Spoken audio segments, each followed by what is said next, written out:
नाज़रीन आदाब, न्यूज़ 18 उर्दू में आपका इस्तकबाल है। मैं हूं वैसाल आजम। आप देख रहे हैं खबर खास में आज सबसे अहम खबर जिसका असर पूरे मुल्क की सियासत पर पड़ने वाला है। जी हां, एक ऐसे वक्त में जब पूरे मुल्क में CAA और NRC को लेकर एक हंगामा बपा है और लगभग हर बड़े शहरों में इसको लेकर इसके खिलाफ में रैलियां निकल रही हैं, जहां वहीं अब कुछ जगहों से इसके सपोर्ट में रैली निकल रही है। इस बीच झारखंड का जो मैंडेट आया है वो जरूर एक सियासी जो पैगाम है वो देगा। तो झारखंड का फैसला, न्यूज़ 18 उर्दू की खास पेशकश झारखंड का फैसला में एक बार फिर से आपका इस्तकबाल है।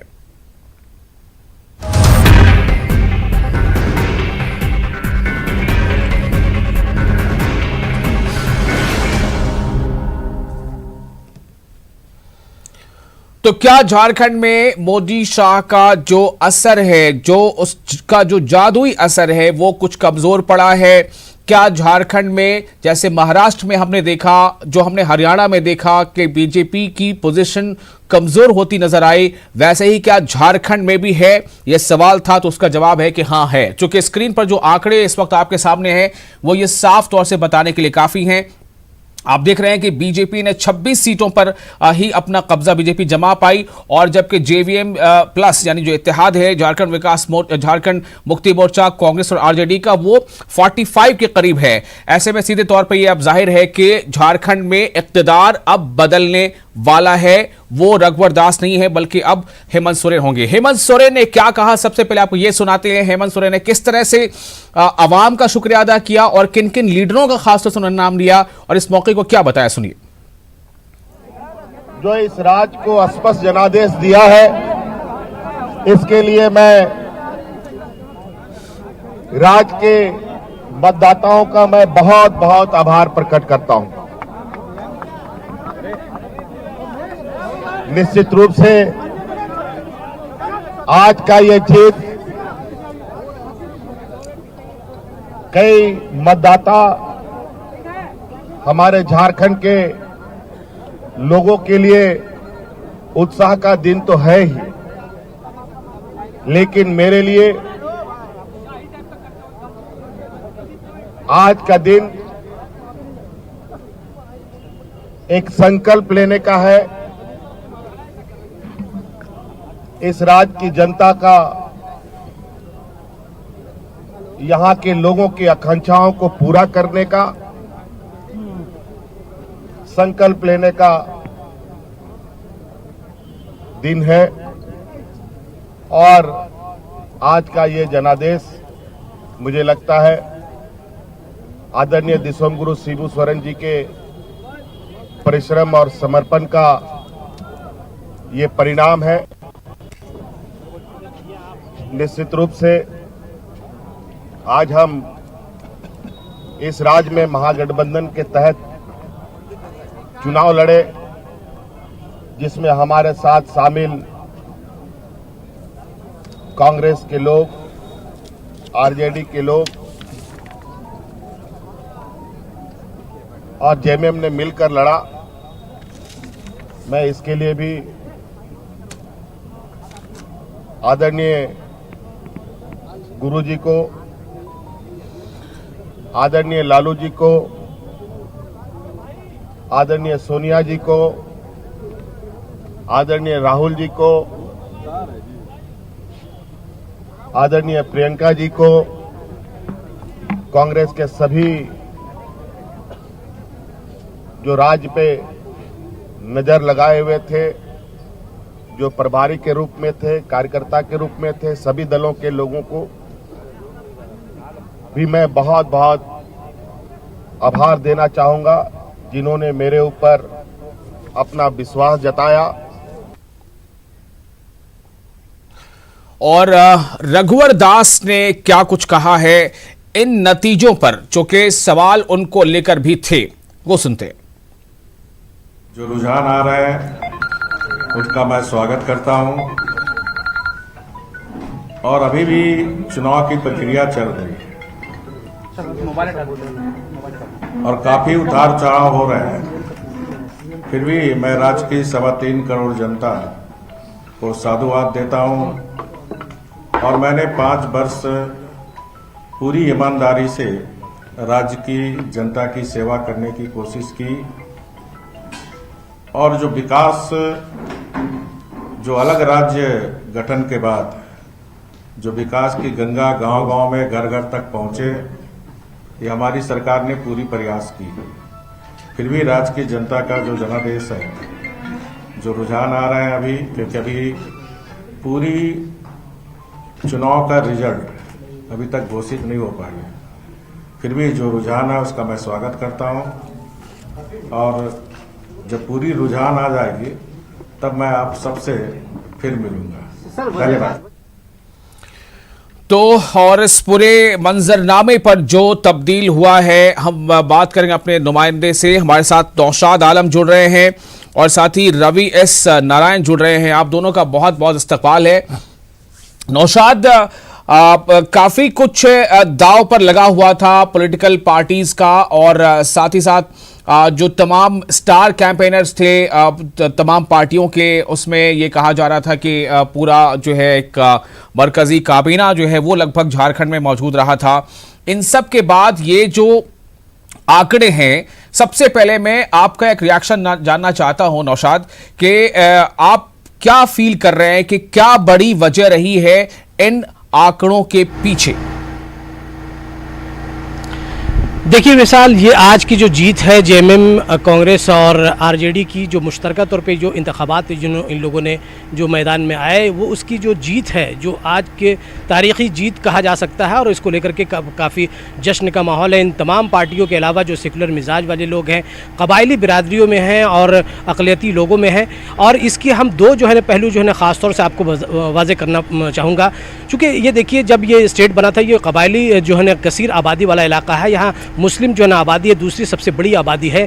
जिस बुनियाद पे इस रियासत की तश्कील पाई थी, उससे कहा जाए तो ये यहाँ पे हमेशा जो है वो बनते रहे हैं, वज़ीर आला के तौर पे जो है ना कबायली बिरादरी से बनते रहे। लेकिन जो मौजूदा हुकूमत, जो बीजेपी की हुकूमत थी, अब तो कही कि गवर्नर हाउस जाने वाले हैं वज़ीर आला रघुवर दास, अपना इस्तीफ़ा मुमकिन यही है कि वो गवर्नर से मिल करके वो अपना इस्तीफ़ानामा जो है ना सौंपेंगे। तो ये जो हुकूमत रही, ये पहली जो है ना गैर आदिवासी कबायली जो है ना बिरादरी की ये हुकूमत रही है।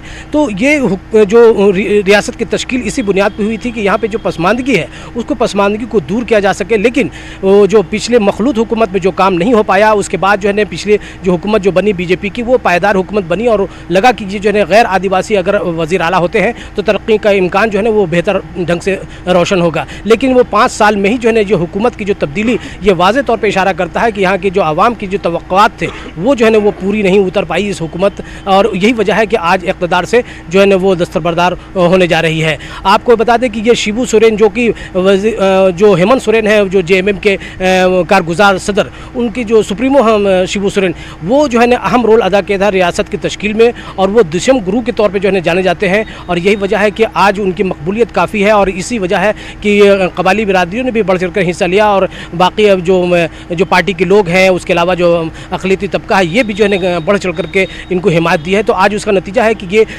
जो वाज़े अक्सरियत के साथ जो है हुकूमत साजी का अमल जो है पूरा करने जा रहे हैं। दूसरी तरफ हम देखते हैं विशाल कि जो स्टार कैंपेनर है बीजेपी है, जो कि डबल इंजन की सरकार जो है हमेशा से कहती रही है, कहीं ना कहीं जो है अवाम के उम्मीदों पे जो है खरी नहीं उतरी है, जिसकी वजह से आज अवाम ने उनको नकार दिया और शिकस्त का मुंह देखना पड़ा। तमाम जो आपने जिक्र किया वज़ीर आज़म से लेकर के तमाम जो है मरकज़ी वज़रा जो है कई वज़रा यहाँ पे मुतवातिर जो है वो दौरा करते रहे और आवाम को नेशनल इशूज़ पे ज़्यादा जो है बयान करते रहे। लेकिन जो है यहाँ पे जो उनके जो मकामी जो जो मसाइल थे वो उसमें वो कहीं ना कहीं नाकाम हुए, जिसकी वजह से जो है वो आज शिकस्त का मुंह देखना पड़ा। हमारे साथ मरकज़ी यहाँ पे तर्जुमान है झारखंड विकास मोर्चा के अजीज़ मुबारकी साहब, हम इनसे भी कुछ बातचीत करना चाहेंगे और जानेंगे कि भाई इस जीत में जो है सबसे बड़ी वजह क्या मानते हैं। और आपकी पार्टी तो हमेशा दावा करती रही, आपकी जो पार्टी सुप्रीमो है, ये झारखंड विकास मोर्चा के जो सरबराह हैं, वो झारखंड की तश्कील के बाद पहले वज़ीर आला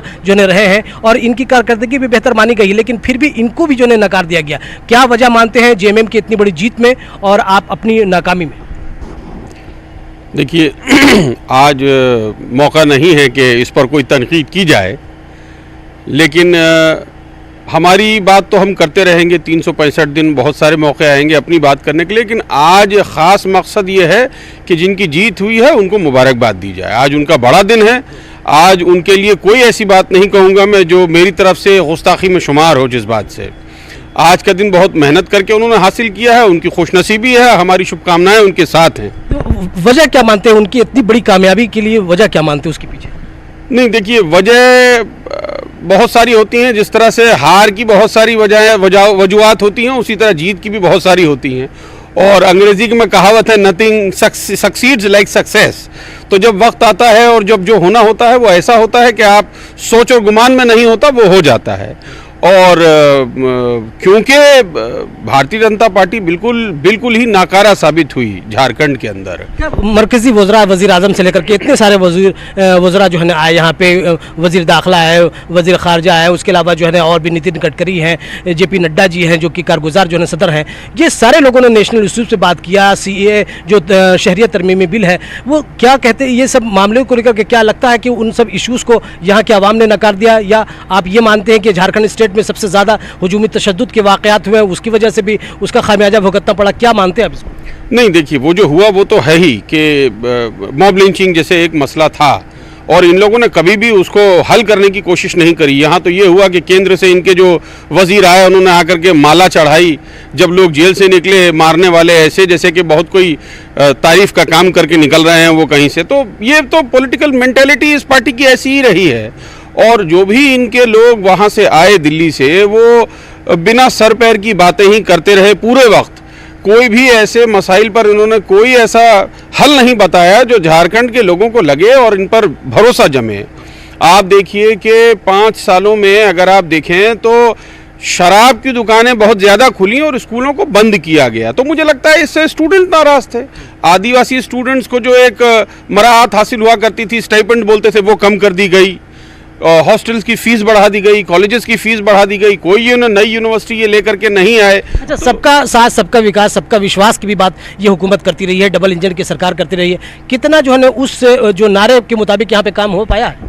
नहीं देखिए, डबल इंजन पर मैं आपको बताऊं, डबल इंजन तो मैं बराबर सुनता आया हूं, मैं इसके बारे में कहता भी आया हूं। डबल इंजन तो ज़रूर लगाया है, लेकिन एक कॉमन सी बात अगर आप देखेंगे तो डबल इंजन किस गाड़ी में लगाया जाता है? डबल इंजन लगाया जाता है माल ढोने वाली गाड़ी में, पैसेंजर ट्रेन में नहीं लगाया जाता।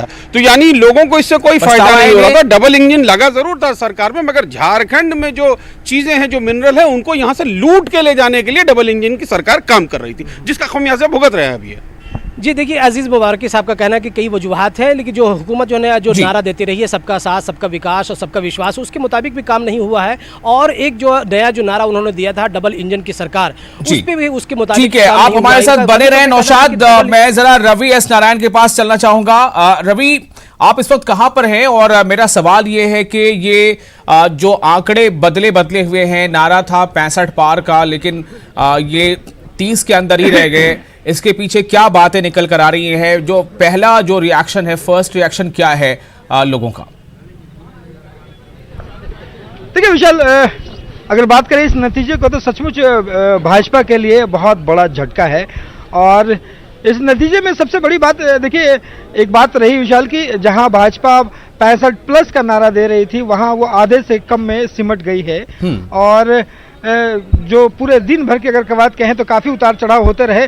35 से ज्यादा सीटें गठबंधन के जीतने के बावजूद रघुवर दास जो ये कहते रहे कि वो हमारी हार नहीं है, लेकिन फाइनली उन्होंने मीडिया से बात करते हुए कहा है कि ये हमारी हार है। लेकिन इस पूरे हार में एक बात तो साफ दिखाई पड़ती है कि जो गठबंधन के कांग्रेस हो या जेएमएम हो, सारे लोग जो है एक बात जो हमेशा जो मुद्दे उठाते रहे हैं वो जल जमीन जो है और यहाँ के स्थानीय मुद्दे उठाते रहे हैं। जबकि भाजपा की तरफ से देखे गए कि नागरिकता की बात हो, 370 की बातें हो, राम मंदिर के मुद्दे हो, ये सारे मुद्दे उठाए जाते रहे, राष्ट्रीय मुद्दे उठाते जा रहे हैं। लेकिन उसके बाद ये जो नतीजा आया है, उसके बाद उसकी समीक्षा की जा रही है कि क्या जनता ने इन सारे मुद्दों को नकार दिया है। कांग्रेस के जो नेता है वो हमारे साथ हैं, उनसे जानेंगे। ये कांग्रेस की जीत देखी जा रही है, जहां पिछले बार 6 सीटें थी, इस बार लगभग 14 सीटें आप जीत रहे हैं। इस जीत के क्या मायने निकाले जाए? ये तो बिल्कुल जनता की जीत है। और जिस झारखंड की भोली भाली गरीब जनता ने एक सपना देखा था, भाजपा के लोगों ने उनको एक सपना दिखाया था, उस सपना को उन्होंने चकनाचूर किया और झारखंड की गरीब जनता, भोली भाली जनता को उन्होंने ठगने का प्रयास किया। और उस भोली भाली जनता का गुस्सा जो है आज वोट के माध्यम से आया। और इस बीच में पिछले 5 सालों से गठबंधन के नेता, अलग अलग दल के नेता गरीब जनता के साथ खड़े थे, उनके हर मुद्दा को सड़क से लेकर सदन तक उठा रहे थे। लेकिन ये निरंकुश सरकार थी, लाठी डंटों से गरीब जनता की आवाज़ को, यहाँ के नेताओं को आवाज़ को दबा रहे थे। उसी का ये फल है। देखिए विशाल, कांग्रेस जो अपनी जीत की बात कह रही है, लेकिन इसमें एक बात और सोचना पड़ेगा कि यहाँ पे रघुवर दास ने खुद एक बात कही है मीडिया के सामने आकर के कि ये भाजपा की नहीं बल्कि मेरी हार है।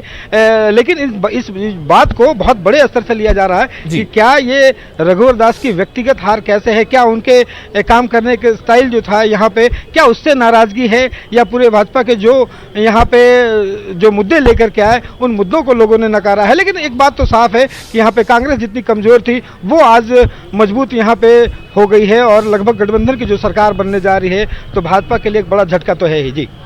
एक और वहां पर फर्क देखा गया कि पिछले इलेक्शन में 2014 में आरजेडी ने एक भी सीट नहीं हासिल की थी, पत्ता साफ था। इस बार आरजेडी रेस में भी है, एक सीट पर फिलहाल उनका कब्जा भी हो गया है। जी बिल्कुल। और देखिए इस गठबंधन में एक खास बात विशाल, आप देखिए कि जो रणनीतियां बनाई गई गठबंधन की तरफ से कि जितने भी ग्रामीण इलाके हैं उन इलाकों में देखिए कि झारखंड मुक्ति मोर्चा जो है उसने अपने कैंडिडेट दिए। उसके बाद अगर कांग्रेस की देखें तो कांग्रेस ने अपनी सीटें लगभग शहरी क्षेत्रों में उन्होंने ज्यादा से ज्यादा लिए थे, और जो कि भाजपा का गढ़ माना जाता रहा है। लेकिन बावजूद लगभग अच्छी खासी संख्या में भाजपा ने कांग्रेस ने सीटें जीती है। आरजेडी की सीटें अगर कहें तो उन इस सारे इलाकों में जो बिहार से सटता हुआ जो इलाका है, उन सीमांचल इलाकों में जो है वो आरजेडी ने सीट ली थी। और उसका एक नतीजा हुआ कि वहाँ से का भी जो राजनीतिक प्रभाव है वो हमेशा से रहा है झारखंड पर। उसका नतीजा रहा कि यहाँ पे जमीन मिली है। लेकिन कुल मिलाकर कहें तो यहाँ पे एक चीज तो साफ है विशाल कि जो गठबंधन ने जो मुद्दे सामने रखे थे वो लोगों ने पसंद किए हैं, और भाजपा खास करके जिन मुद्दों को लेकर के आई थी, तो क्या रवि ये समझा जाए कि जिस तरह से महाराष्ट्र के बारे में और हरियाणा के बारे में कहा गया कि महाराष्ट्र और हरियाणा के लोगों में उन्हें आर्टिकल 370 से क्या मतलब, उन्हें पुलवामा एयर स्ट्राइक को नेशनलाइज करने से क्या मतलब, उन्हें मतलब अपने इशूज से है, तो क्या इसी तरह का कुछ मंजर वहां झारखंड में देखने को मिला? निश्चित रूप से देखिए जब एग्जिट पोल सामने आने लगे तो कई कयास लगाए जाने लगे कि नतीजे ऐसे आ सकते हैं, और भाजपा इसे नकारती रही। लेकिन जिस ढंग से जो नतीजे आए हैं, इतना प्रचंड बहुमत गठबंधन को मिला है, तो एक बात तो साफ है कि जैसे महाराष्ट्र में देखा गया या और जगहों पर हमने देखा कि जो मुद्दे लेकर के सामने बीजेपी गई है उसे जनता ने नकारा है। और ये बात झारखंड ने भी एक बार फिर से साबित किया है।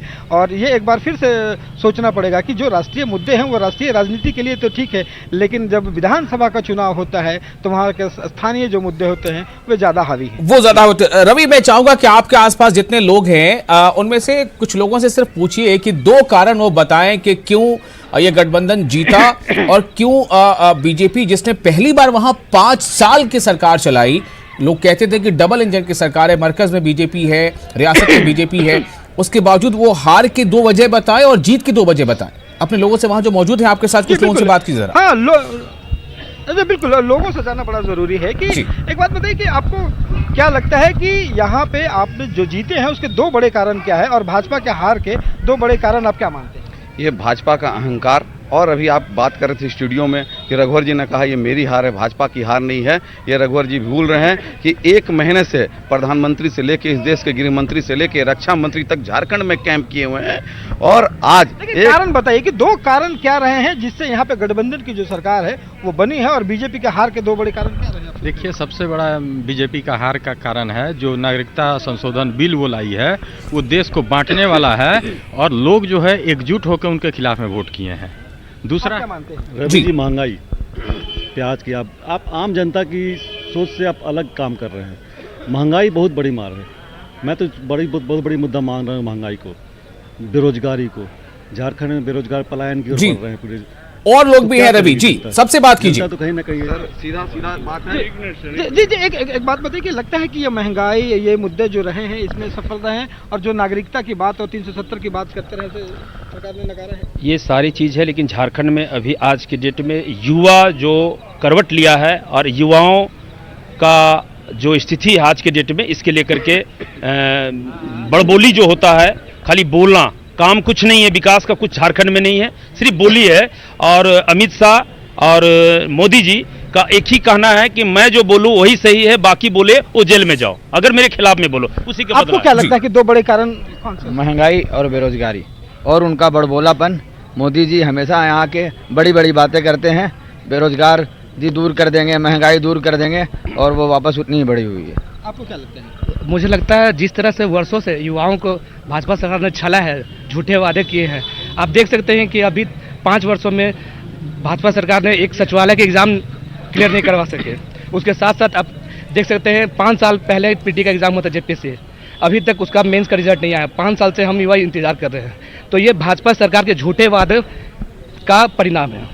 देखिए विशाल, जो मुद्दे हैं कैसे सामने निकल करके आ रहे हैं। युवा कह रहा है कि उसके एग्जाम नहीं हो रहे हैं 5 साल से, महंगाई जो है वो चरम पे है। तो ये जो जमीनी मुद्दे हैं वो निकल करके बिल्कुल सामने आ रहे हैं कि इन मुद्दों पे लोगों ने कितना गौर फरमाया है। और जाहिर है आपने भी एक बात गौर किया कि इन मुद्दों में जो लोगों के मन मस्तिष्क में है, इनमें कोई भी राष्ट्रीय मुद्दा नहीं है। जो भी मुद्दा है उनके इलाकाई मुद्दे हैं, उनके वहां के युवाओं को बेरोजगारी है, वहां महंगाई है, वहां पलायन वहां के मजदूर कर रहे हैं, वहां जो है सूखे की समस्या रहती है, किसान परेशान है, ऐसे मुद्दे सामने आए। नागरिकता का मामला भी सामने आ ही गया।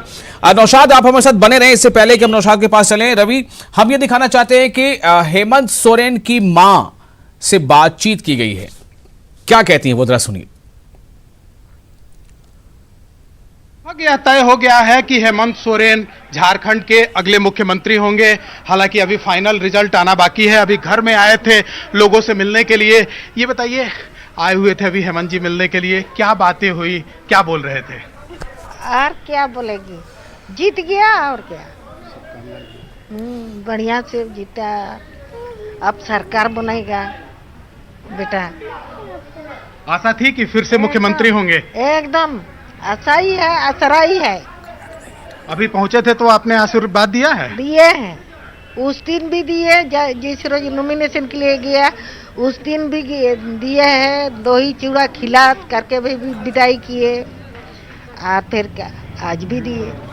परिवार के लोगों से क्या क्या बातें हुई, आपसे क्या बातें हुई जब पहुंचे थे यहाँ? तो अब इंतजार कर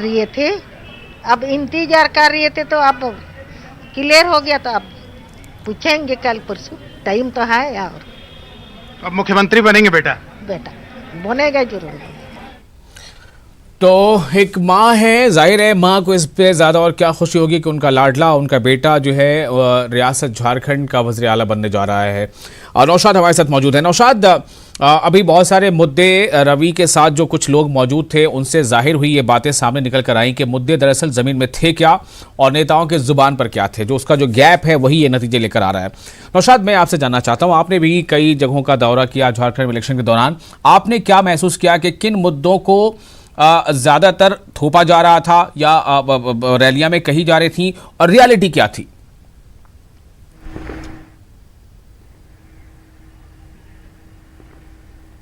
नौशाद, आपको मेरी आवाज मिल रही है? हम नौशाद से फिर कोशिश करेंगे बात करने की। रवि, एक सवाल यहां पर यह भी है कि जिस दौरान, यानी कि पूरे 5 फेजेस में इलेक्शन हुए हैं, तो जाहिर है कि 5 फेजेस में इलेक्शन है, ये कहा जा रहा था, कुछ तनकीद निगारों ने ये कहा था, जो क्रिटिक्स हैं उनका वो कहते हैं कि ये भी एक जो है मतलब कोशिश है कि 5 फेज में पूरा मौका मिले, संसाधनों का इस्तेमाल हो और जमकर कैंपेनिंग हो सके। कैंपेनिंग हुई भी, लेकिन नतीजा थोड़ा अलग है। इससे क्या ये समझा जाना चाहिए कि 2 फेज के बाद जिस तरह से नागरिकता वाला मामला बिल्कुल ज़मीन से आसमान पर पहुंच चुका था, क्या आपको लगता है कि इस मामले ने भी, जो एनआरसी और सीएए का मामला है, उसने भी कुछ ना कुछ इसमें अपना रोल प्ले किया है इस तरह के नतीजे के आने में? बिल्कुल विशाल, इसमें कोई दो राय नहीं है कि जिस ढंग से ये जब चुनाव की घोषणा हुई और जब 5 चरण की बातें हुई, तो उस समय काफ़ी विपक्षी दलों के द्वारा जो है वो नाराज़गी दिखाई गई कि सिर्फ 81 सीटों के लिए 5 चरण का जो चुनाव है कतई ठीक नहीं है। लेकिन कहा गया जो सरकारी जो पक्ष है, सत्ता पक्ष जो है, उन्होंने इस बात का समर्थन किया कि नहीं 5 चरण में चुनाव ठीक है, लेकिन यही 5 चरण का जो चुनाव है वो बीजेपी के लिए भारी जरूर पड़ा है, क्योंकि अंतिम के 2 चरण में जिस ढंग से नागरिकता की बात और एनआरसी की जो बातें हैं वो गरमाई है। पूरे देश भर में उस पर जितनी बातें हुई हैं, मीडिया में जितनी बातें आई हैं, सड़कों पर जितना उबाल देखने को मिला है, लोगों की नाराजगी देखने को मिली है, प्रतिक्रियाएं हैं, कहीं ना कहीं इसने भी एक बड़ी भूमिका निभाई है बीजेपी की हार में। क्योंकि देखिए, जब भी हम लोगों प्रचार के दौरान हम लोग जब जा रहे थे तो देख रहे थे कि जो अभी मुद्दे यहाँ पे लोगों ने बताए हैं, ऐसे ही मुद्दे वहाँ पे बताई जा रही थी। लेकिन बीजेपी हमेशा जो है वो, चाहे बीजेपी के राष्ट्रीय नेता हों या फिर स्थानीय नेता हों, रघुवर दास तो अपने काम को गिनाते रहे, लेकिन जितने भी राष्ट्रीय नेता बाहर से दिल्ली से यहाँ पे पहुंचे, उन्हें सिर्फ और सिर्फ राष्ट्रीय मुद्दे यहाँ पे उठाए हैं। बिल्कुल, रवि नौशाद हमारे साथ जुड़ चुके हैं। नौशाद, हम मुद्दों की बात कर रहे थे, कई बार ऐसा होता है कि अखबारों में कुछ है, टेलीविजन पे कुछ है, लेकिन रैलियों में जहां पर 10-10 हजार 40-40 हजार लोग तक जमा हो जाते हैं, वहां पर जो सीधा संपर्क होता है, सीधा संवाद, सीधे डायलॉग्स होते हैं, उन रैलियों में किन मुद्दों को उछाला गया और क्या आवाम रियली उन्हीं मुद्दों के आसपास वो थी? अगर ऐसा होता तो नतीजे कुछ और होते। क्या नौशाद आपने भी फील किया कि शहरियत तरमीमी कानून और एनआरसी का मुद्दा वहां पर जो है थोड़ा वो बैकफायर कर गया बीजेपी के लिए, जो कि खुद अमित शाह ने भी कहा था और रघुवर दास ने भी कहा था कि हम झारखंड में एनआरसी लाएंगे? देखिए विशाल, इस बहुत ही अहम सवाल आपने किया है। यहाँ पे जो मुस्लिम आबादी के साथ साथ यहाँ पे ईसाई जो है, जो मिशनरीज काफ़ी हैं, ईसाई की भी काफ़ी आबादी है और वो आदिवासी से कन्वर्टेड जो है वो ईसाई जो है वो बिरादरियाँ हैं। तो इस पे भी जो है सरकार ने, वो हुकूमत ने कानून लाई थी, चूँकि बहुत सारे मज़हब तब्दीली का मामला था, तो उस पर सख्त जो है लगाम लगाया गया और इस तरह के जो वाक़यात है उस पर जो है काफ़ी जो है वाबेला भी मचाया गया। तो कहीं ना कहीं आपको ये जो इशूज़ है वो भी जो है काफ़ी आदिवासी और ईसाई कम्युनिटी में काफ़ी जो है ना नाराज़गी के तौर पे देखा जा रहा था। और मुस्लिम कम्युनिटी में ख़ास तौर से आप ये देखिए कि हुजूमी तशद्दुद के जो वाक़यात हुए हैं पूरे देश में, पूरे मुल्क में जो कहा जाए तो झारखंड ये वाहिद ऐसा रियासत है जो सबसे ज़्यादा यहाँ पे ऐसे वाक़यात हुए हैं। उस मामले में भी जो है कुछ मुस्लिम कम्युनिटी की और दीगर जो है आदिवासी कम्युनिटी भी इसके शिकार हुए, गैर आदिवासी और गैर मतलब मुस्लिम आबादी भी ख़ास भी कुछ लोग इसके शिकार हुए। उससे बच्चा चोरी के इल्ज़ाम में, चाहे वो कहिए कि ये जानवर ताजिर के तौर पे, तो इस तरह के मामला जो है ना यहाँ पे आए, तो उस हुजूमी तशद्दुद के ना सिर्फ मुस्लिम बल्कि दूसरी बिरादरी को भी लोग, गैर मुस्लिम भी जो है ना वो तशद्दुद के शिकार हुए। उस पर हुकूमत ने सख्त जो है ना कदम नहीं उठाया, जिसकी वजह से इतने सारे वाक़यात हैं। तो कहीं ना कहीं इस तरह के भी मामलात हैं।